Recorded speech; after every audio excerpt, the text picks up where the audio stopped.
pupunta ako ng hospital. Yung hospital dito sa Germany ay dito sa Lübeck. Yung nakalagay campus na University to Lübeck. UKSH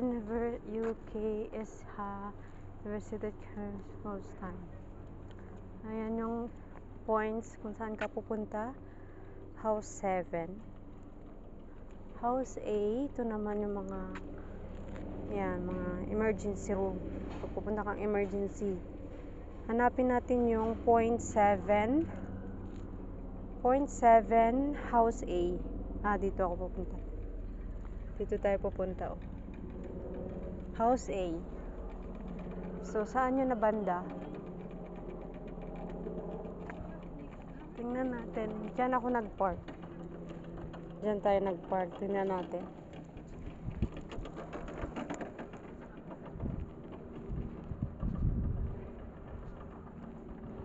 Tingnan natin. Laki yan dito, guys, eh. Doon ako inoperahan noon, oh. Tinanggal yung mayuma ko. Tapos doon kami nag-park ng asawa ko dyan. Tapos anong tawag doon? Dyan naglakad kami. Hindi mo lang ako sinakay ng asawa ko. Sabi niya maglakad daw ako. Ayun, naglakad talaga ako, guys. So yung weather ngayon siguro mga 31 grad ngayon. Sobrang init. Yan yung hospital dito, guys. Sobrang laki. Dito sa Lübeck. Yan, picturean natin.